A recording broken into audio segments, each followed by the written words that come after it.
कृष्ण। ओम अज्ञानतिमिरन्धस्य ज्ञानाञ्जनशलाकया चक्षुरुन्मिलितं येन तस्मै श्रीगुरवे नमः। नमामि विष्णुपादाय कृष्णपृष्ठाय भूतले श्रीमते भक्तिवेदान्त स्वामीति नामिने।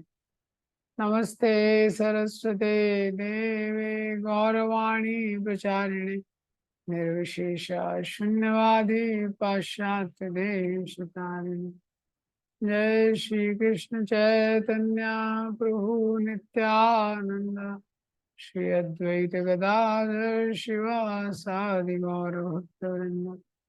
हरे कृष्णा कृष्णा कृष्णा हरे हरे, हरे राम राम राम हरे हरे।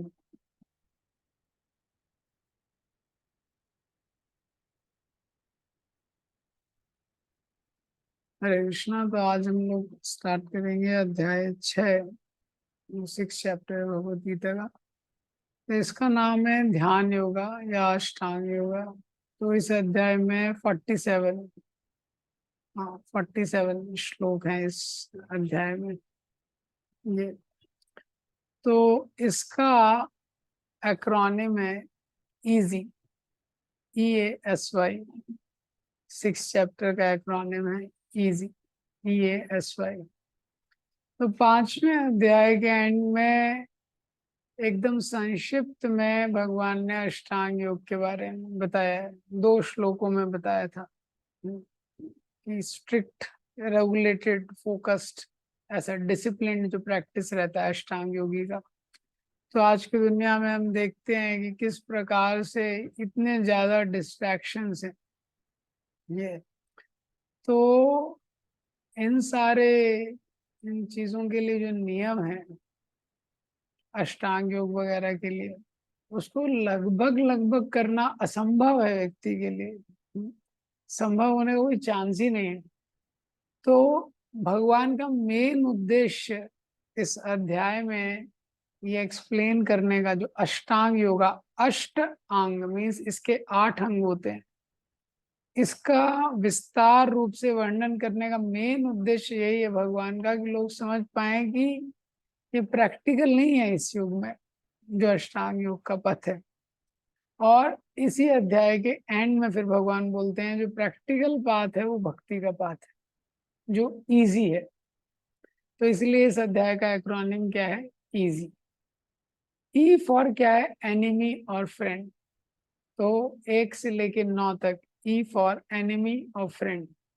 तो जो मन है व्यक्ति का वो मित्र भी है और शत्रु भी है।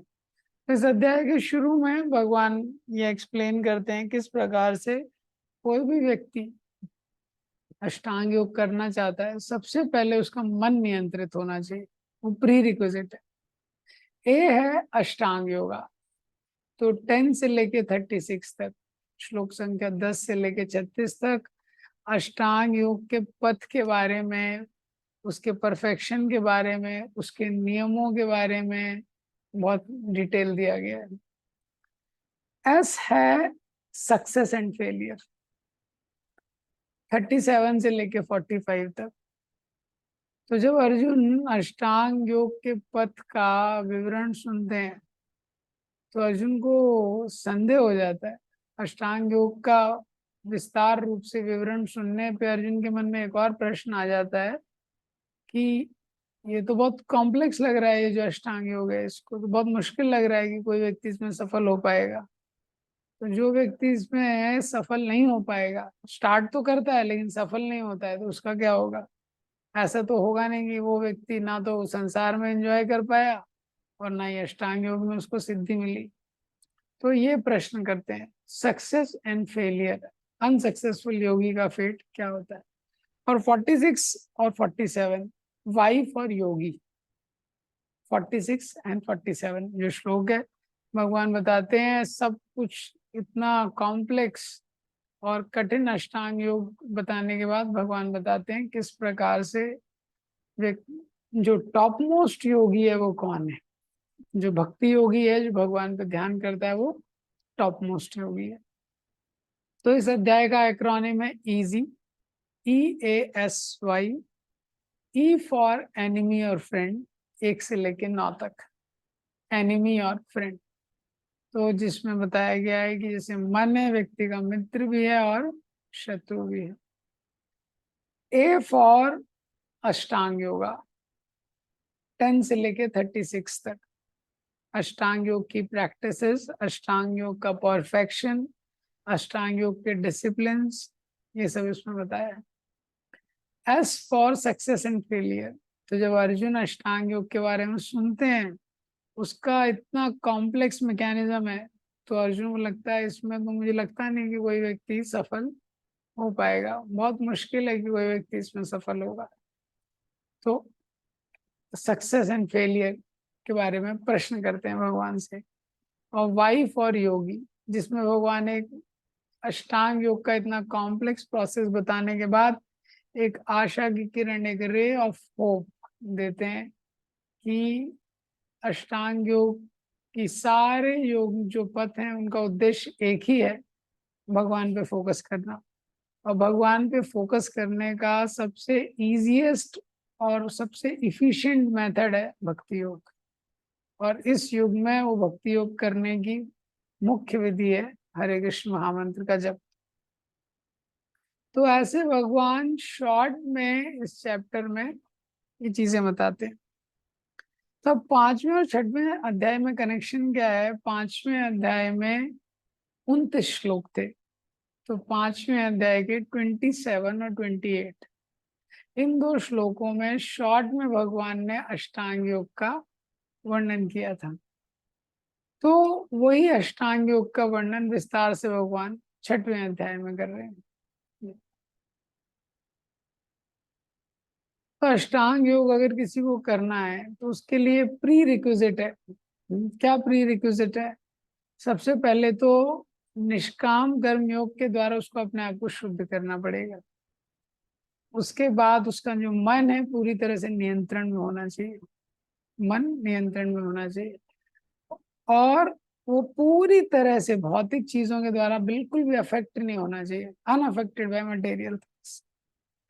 तो इसमें जो पहला सेक्शन है ई, एनिमी और फ्रेंड, ये है 1 से लेकर 9 तक। तो इसमें 2 चीजें बताई गई हैं। तो 1 से लेकर 4 तक बताया गया है advancing in yoga through detached work, और 5 से लेकर 9 तक बताया है गिविंग अप वर्क। योग में 2 स्टेजेस रहती हैं, आरुरुक्षु और आरूढ़।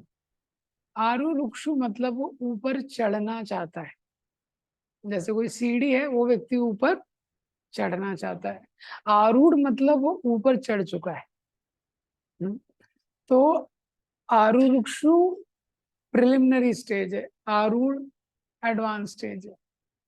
तो 1 से लेकर 4 तक है कि जब व्यक्ति अष्टांग योग की जो प्राइमरी स्टेज में, उसको क्या है, work is set to be the means, वो वर्क छोड़ नहीं सकता है। तो जैसे जो 5वां अध्याय था उसमें भगवान ने शुरू में बताया था कि कैसे जो सांख्य है और योग है, यानी जो ज्ञान का पथ है और योग का पथ है, सेम ही है। भगवान ने बोला उसमें कोई अंतर नहीं है। क्यों अंतर नहीं है? भगवान ने बोला क्योंकि दोनों का उद्देश्य सेम है। इसी तरह इस अध्याय में भगवान शुरू में बताते हैं कि जो सन्यास है और वो योग है वो सेम है। इस अध्याय में सन्यास और योग बताते हैं शुरू में कि सेम है। तो शुरू के 4 श्लोकों में 1 से लेके 4 तक बताया है advancing in yoga through detached work. तो डिटैच्ड वर्क के माध्यम से जो, तो व्यक्ति इसमें कार्य छोड़ता नहीं है, एक्टिविटी को छोड़ता नहीं है शुरू की स्टेज में, क्योंकि जो सन्यास है भगवान बताते हैं वो कर्म का सन्यास वास्तविक सन्यास नहीं है, संकल्प का सन्यास वास्तविक सन्यास है। Renunciation is not detachment from activity, it is detachment from enjoying propensity. संन्यास मतलब कर्म को बंद करना नहीं है, संन्यास means detachment from enjoying propensity, ये पॉइंट है। तो 5 से लेके 9 तक, पहले जो ई में 5 से लेके 9 तक योगा रूढ़ स्टेज के बारे में बताया गया है, गिविंग अप वर्क, तो जिसमें वो वर्क को छोड़ सकता है। तो सिद्धांत क्या है, जब निष्काम कर्म योग करते हुए योगी का हृदय शुद्ध हो जाता है और वो उस स्थिति पे पहुंच जाता है कि उसका माइंड पूरी तरह कंट्रोल है, माइंड पूरी तरह उसके कंट्रोल में है, तो वो वर्क छोड़ सकता है। तो यहाँ पे पॉइंट क्या है, पॉइंट यही है कि कोई व्यक्ति है इस संसार में कार्य कर रहा है, कोई व्यक्ति है संन्यास ले लिया उसने, कोई कार्य नहीं कर रहा है, सपोज दोनों का उद्देश्य एक ही होना चाहिए कि हृदय शुद्ध होना चाहिए। तो एक व्यक्ति है वो संसार में कार्य कर रहा है जिससे कि उसका हृदय शुद्ध हो जाए, उसका हृदय शुद्ध हो जाए, और दूसरा व्यक्ति है उसने संन्यास ले लिया है और सपोज कोई काम नहीं कर रहा है, तो उसका भी उद्देश्य ये है कि जो शुद्ध हृदय है वो और भगवान में लग जाए। ये पॉइंट है। तो अगर माइंड कंट्रोल नहीं होगा, इसमें ये कॉन्सेप्ट बताया गया है, अगर माइंड शुद्ध नहीं होगा और ऐसा व्यक्ति है वो अष्टांग योग करने लगा, संन्यास ले लिया, अब अष्टांग योग जंगल में जाके होता है, वो सिटी में नहीं होता है, उसके लिए अकेले रहना पड़ेगा, सेक्लूजन में रहना भी एक कंडीशन है उसके लिए, आप भीड़ में नहीं कर सकते उसको। तो अगर ऐसा व्यक्ति अकेले वन में चला जाता है, जंगल में चला जाता है, अब उसका मन नियंत्रण में नहीं है, तो वो अकेले नहीं जा रहा है जंगल में, किसके साथ जा रहा है, अपने मन के साथ जा रहा है, और मन नियंत्रण में नहीं है मतलब इंद्रिया में नियंत्रण में नहीं है। तो प्रहलाद 5वें स्कंद में बताया है वो 6 पत्नियों के साथ जा रहा है, उसको लग रहा है अकेले जा रहा है लेकिन 6 पत्नियां साथ में, हाँ 5 इंद्रियां और एक मन। तो मन क्या है, उसको डिस्ट्रॉय कर देगा, उसको नष्ट कर देगा। इसीलिए जब मन नियंत्रण में नहीं है तब वो समाज में रहता है। सपोज कोई बहुत आलसी व्यक्ति है, एकदम आलसी व्यक्ति है, लेकिन क्या है समाज में रह रहा है, तो उसको उठने का मन नहीं कर रहा है, लेकिन जो घर वाले हैं, बाकी हैं, समाज है, तो उसको उठना पड़ेगा। उसको काम करने का मन नहीं कर रहा है, लेकिन अब उसका विवाह हो गया है, उसको काम करना पड़ेगा। ये तो समाज में रहने से एक प्रोटेक्शन मिलती है उसको। अकेले रहेगा तो प्रोटेक्शन नहीं मिलेगी। तो इसीलिए बताया गया है कि लेकिन अगर उसका हृदय शुद्ध हो गया है तो अब वो समाज में रहना उसके लिए एक डिस्टरबेंस हो जाता है। अब उसका हृदय शुद्ध हो गया तो समाज में रहना क्या हो जाता है, डिस्टरबेंस हो जाता है, तो इसलिए वो संन्यास ले लेता है। तो ये पॉइंट है जो समझना चाहिए यहाँ पे। 1 से 9 श्लोकों में बताया गया है कि जब तक वो इनिशियल स्टेज में है, हृदय पूरी तरह शुद्ध नहीं हुआ है, तो उसको निष्काम कर्म योग करना है। उसके बाद योगारूढ़ स्टेज में वो वर्क को छोड़ सकता है। ये अष्टांग योगी की बात हो रही है।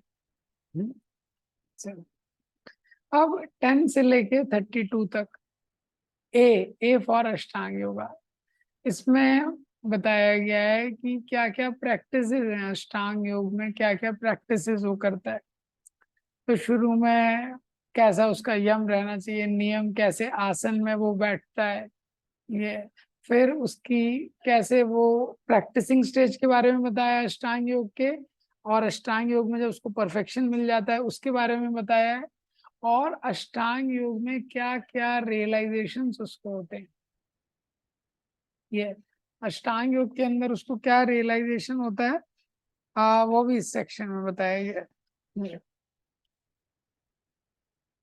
तो इस सेक्शन में इतना, इस सेक्शन में बहुत चीजें बताया गया है कि अष्टांग योगी को कैसे बैठना होता है, कैसे सोना है, क्या खाना है, बहुत चीजें दी। तो बहुत सारे आसनों के बारे में भी बताया है इसमें। अब ये सेक्शन बताने का भगवान का मेन उद्देश्य ये है कि अर्जुन को समझ में आ जाए कि ये प्रैक्टिकल नहीं। ये ये मेन उद्देश्य है, क्योंकि अर्जुन के मन में क्या चल रहा है, अर्जुन के मन में चल रहा है मैं संसार का त्याग कर दूंगा, I can renounce the world.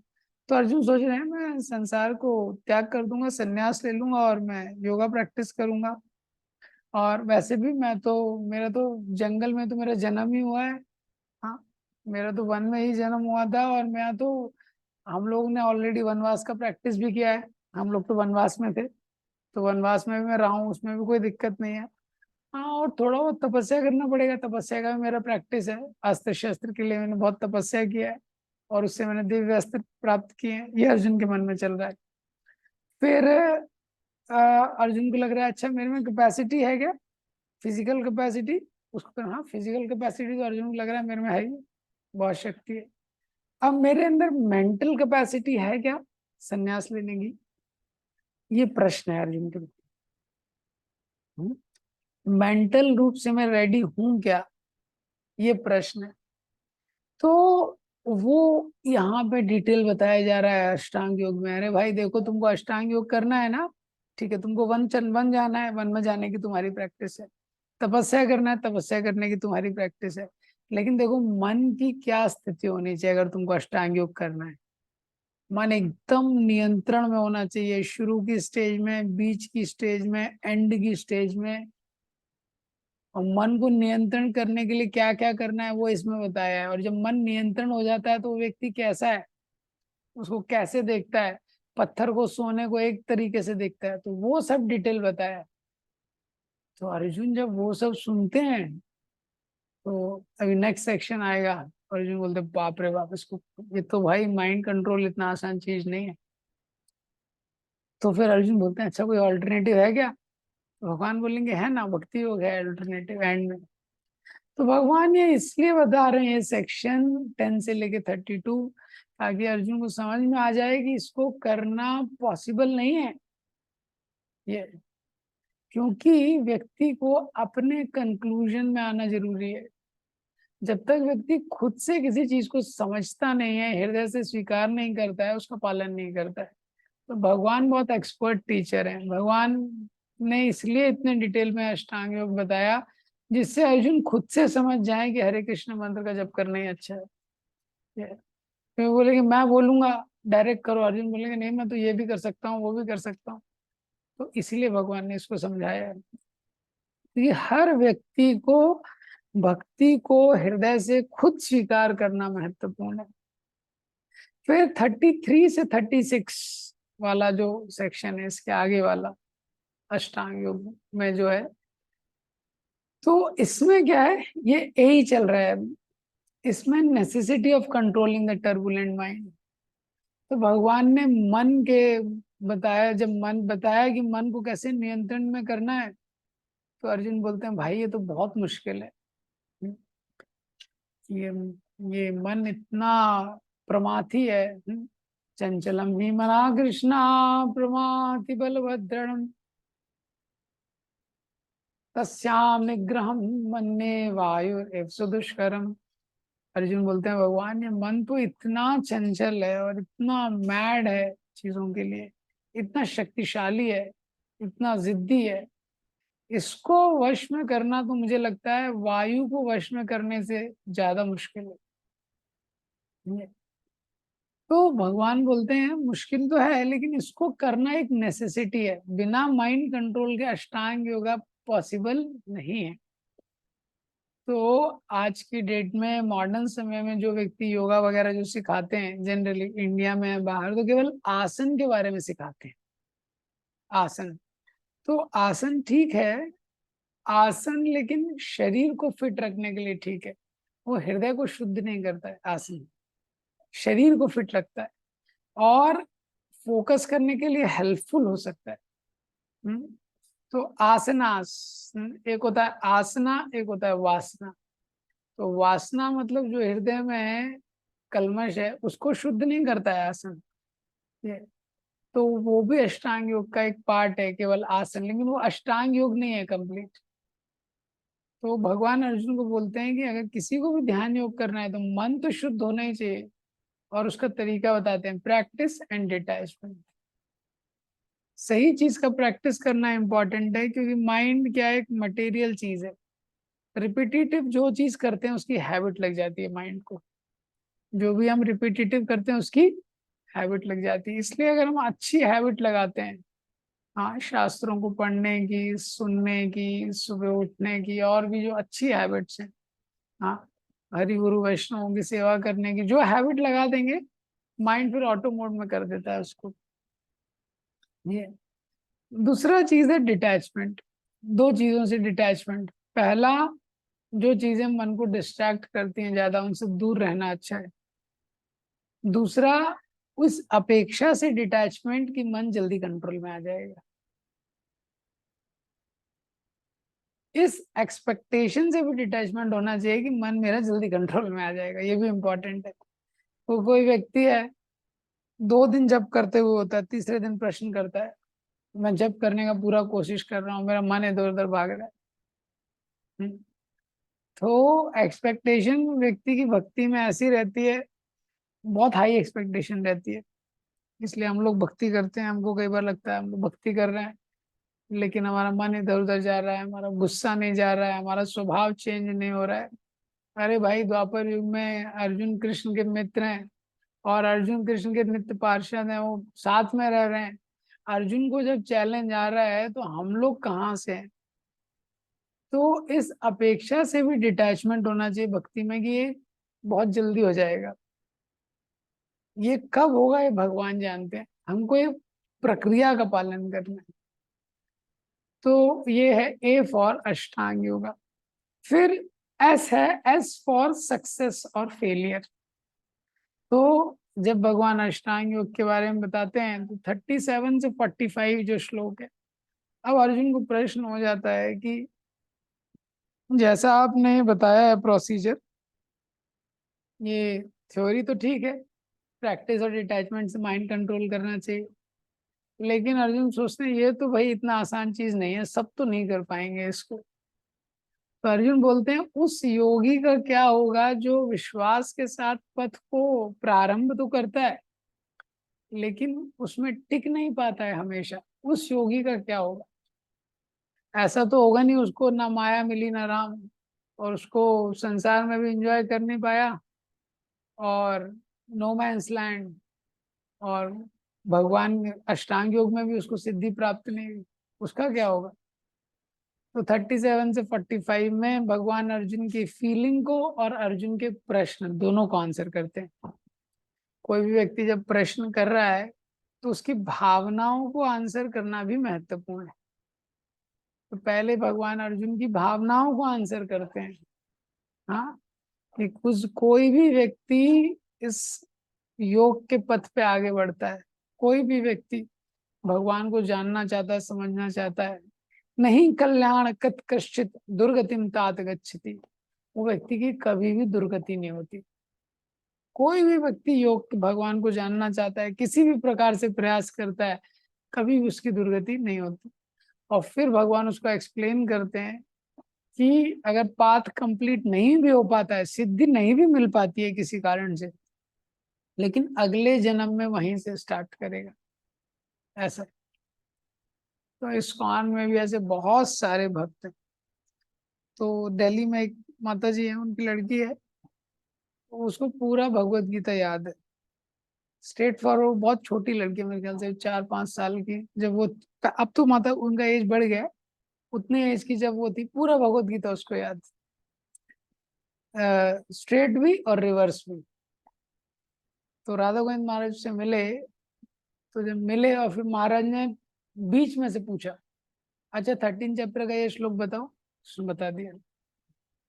फिर 14 चैप्टर का कुछ पूछा, ऐसे अलग अलग 5-6 प्रश्न पूछे।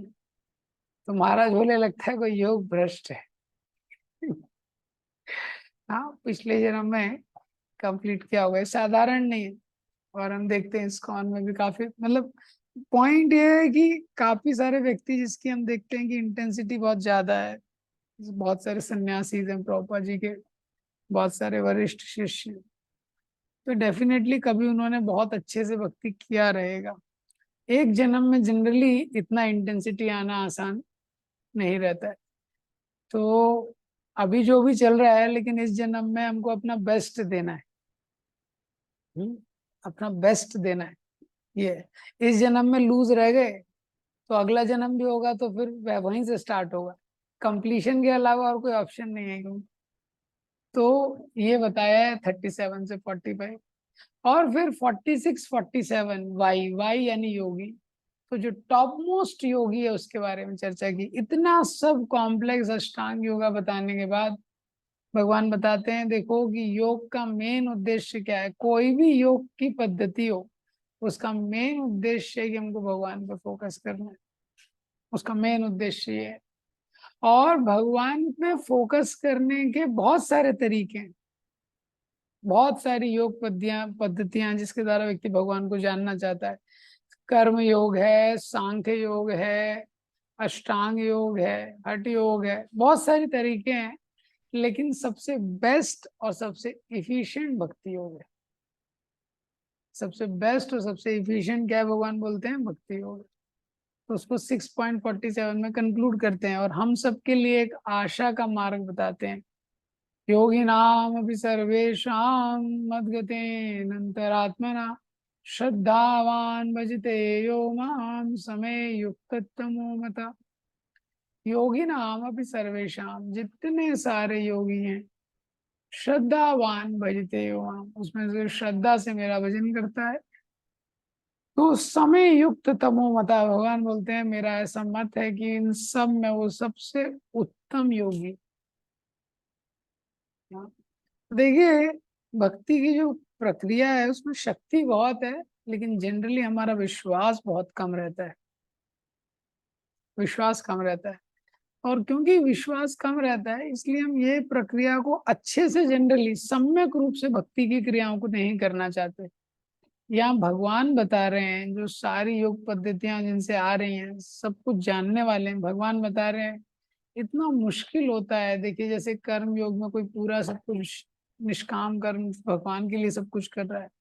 ध्यान, जो ज्ञानी है वो दिन में 14 घंटे, 16 घंटे, 17 घंटे, 18 घंटे पढ़ रहा है। शास्त्रों का अध्ययन कर रहा है, मनन कर रहा है, सारे इंद्रियों के विषयों का त्याग कर रहा है। जो अष्टांग योगी है वो तो एकदम सेक्लूजन में है, वन में है, जीरो इंद्रिय तृप्ति है उसका, जीरो इंद्रिय तृप्ति। आंखों से कभी कुछ गलत उसने देखा नहीं, कानों से कुछ गलत सुना नहीं। ये भगवान बोल रहे हैं इन सबसे बेस्ट पाथ, सबसे इजी और सबसे बेस्ट वो भक्ति योग है। सबसे इजी और भक्ति योग, और जिसकी मेन साधना है श्रवण कीर्तन, जो हम रीडिंग करते हैं, हियरिंग करते हैं, चैंटिंग करते हैं। लेकिन क्या होता है, मन में ये विश्वास नहीं होता है। मन में विश्वास नहीं होता है व्यक्ति को, और क्योंकि हमको ये विश्वास नहीं है इसलिए हम लोग इन चीजों के लिए समय निकालते नहीं। इन चीजों, व्यक्ति फालतू में बहुत ज्यादा दौड़ता भागता रहता है, आप देखेंगे जीवन में बहुत ज्यादा इधर उधर घूमता रहेगा, दौड़ता रहेगा, भागता रहेगा। ये- लेकिन श्रवण के लिए समय नहीं निकालेगा वो, ग्रंथ पढ़ने के लिए समय नहीं निकालेगा, हरि नाम के जप के लिए एक्सक्लूसिव टाइम नहीं निकालेगा। तो हरि नाम का जप कर रहा है, उसके साथ मल्टीपल चीजें कर रहा है, बीच में और कुछ काम कर रहा है, ये सब कर रहा है। और जब हम जब करते हैं तो हमको लगता है ये किसी तरह खत्म हो जाए जिससे मैं कुछ प्रैक्टिकल काम करूं, प्रैक्टिकल। और भगवान यहाँ पे बता रहे हैं कि ये सबसे इफिशिएंट पाथ है। पाथ तो बहुत सारे हैं, लेकिन ये सबसे इफिशिएंट पाथ है। तो जितनी क्वालिटी होगी हमारी रीडिंग, हियरिंग और चैंटिंग की, उतना हम एक्सपीरियंस करेंगे कि कैसे ये कितना अच्छा प्रोसेस है प्यूरिफिकेशन का। और ये चैतन्य महाप्रभु की इतनी कृपा है, कलयुग के लोगों का स्तर जानते हुए उन्होंने इसको दिया। तभी भी हमको हम सोच सकते हैं, इसलिए पहले के युगों में भी हरि नाम था, पहले के युगों में भी ये क्रियाएं थी, लेकिन लोग उसको इतना वैल्यू नहीं कर पाते थे। यही कारण था। अभी आप सोचिए, कलयुग में लोगों की कुछ कैपेसिटी नहीं है, 50-60 साल में लोग चले जाते हैं। हाँ, 15 साल से बैक पेन लोगों को शुरू हो जाता है। ये तो कलयुग में भी लेकिन लोगों को लगता है कि हम कुछ कर सकते हैं। तो आप सोचिए, त्रेता द्वापर वगैरह में लोगों की ये कितनी भावनाएं होती होंगी इस प्रकार की, जब लोगों का शरीर इतना स्वस्थ था और मन भी इतना नियंत्रित था। तो ये पॉइंट हमको पकड़ना इम्पोर्टेंट है इस पूरे चैप्टर में। अभी जब देखेंगे कि भक्ति योगा इजीएस्ट है और मोस्ट इफिशिएंट है, तो अपने कर्तव्यों को करने के बाद हमारा जितना समय बचता है, ज्यादा से ज्यादा समय हमको इसके लिए निकालना पड़ेगा। ऐसा नहीं सोचना चाहिए अरे आज मैं, हो गए मेरे 40, आधा घंटा मैंने प्रभुपाद बुक पढ़ लिया, ज्यादा पढ़ूंगा तो ज्यादा ना हो जाए, ऐसा नहीं सोचना चाहिए। या ज्यादा जप ना हो जाए। हमारे कर्तव्यों के बाद जो समय हमारे पास बचता है वो हमको इस एक्टिविटी के लिए निकालना चाहिए। तो ठीक है, ये इस प्रकार से इसका शॉर्ट इंट्रोडक्शन है ये इस चैप्टर का, जो अष्टांग योग है। तो इस चैप्टर का 1 से 9 जो श्लोक हैं, जिसमें भगवान ने बताया ई फॉर एनिमी और फ्रेंड, जो मन है वो एनिमी भी और फ्रेंड भी है। यहाँ पे भगवान बताते हैं 2 स्टेज, जैसे मैंने बताया आरूढ़ और आरूढ़। तो आरूढ़ शुरुआत की स्टेज होती है, आरूढ़ क्या होती है, एडवांस स्टेज होती है। इसके बारे में बताया गया है कि जो योगी है आरूढ़ से आरूढ़ स्टेज में किस ले जाता है। जैसे जो सीढ़ी रहती है, तो आरूढ़ क्या है, वो सीढ़ी पे चढ़ना चाहता है। तो आरूढ़ मतलब क्या है, वो सीढ़ी पे चढ़ चुका है, ऐसा। तो 1 से 9 में बताया गया है वो तरीका जिसके द्वारा व्यक्ति संसार का त्याग करता है। तो ध्यान योग या जो अष्टांग योगी रहता है वो संसार से संन्यास लेता है, जिससे वो एक्सक्लूसिवली मेडिटेट कर सके। और वो मेडिटेशन करने के लिए उसकी प्राइमरी क्वालिफिकेशन ये है कि उसका जो मन है वो नियंत्रण में रहना चाहिए। ये 1 से 9 श्लोकों में बताया। तो 10 से जो 36 तक श्लोकों में बताया ये अष्टांग योग की जो प्रैक्टिस है। तो इसमें बताया है कि कैसे वो व्यक्ति अष्टांग योग की प्रैक्टिस करता है, और जब वो प्रैक्टिस करता है कैसे उसको फिर ब्रह्मन का रियलाइजेशन होता है, परमात्मा का रियलाइजेशन होता है, ये बताया गया। फिर इसी में 33 से 36 में बताया है कि कैसे वो माइंड के साथ डील करता है, क्योंकि माइंड एक मेन ऑब्स्टेकल है योगा में, अष्टांग योगा में, जब तक अनियंत्रित मन। और फिर 37 से 45 में बताया गया है कि सक्सेस और फेलियर, कि अगर कोई व्यक्ति विश्वास के साथ स्टार्ट तो करता है, लेकिन उसके बाद अगर उसका माइंड डेविएट हो जाता है, तो उसका क्या डेस्टिनेशन होगा। और 46 से 47 में बताया टॉप मोस्ट योगी, जो भगवान पे अपने माइंड को फिक्स करता है। तो इस तरह से इलेबोरेटली भगवान ने ध्यान योग बताया, लेकिन कंक्लूजन में बताया 47वें वर्ष में कि जो भक्ति योगा है वो सबसे हाईएस्ट है और बेस्ट है। तो इस प्रकार से भगवान ने भक्ति योगा के लिए एक स्टैंडर्ड या स्टेज सेट कर दिया, क्योंकि 7th चैप्टर से क्या आने वाला है, भक्ति योगा आने वाला है, जिसको भगवान डिटेल में बताएंगे। तो कल से ये चैप्टर का शॉर्ट ओवरव्यू था। ग्रंथराज श्रीमद् भगवद गीता की, श्रील प्रभुपाद की।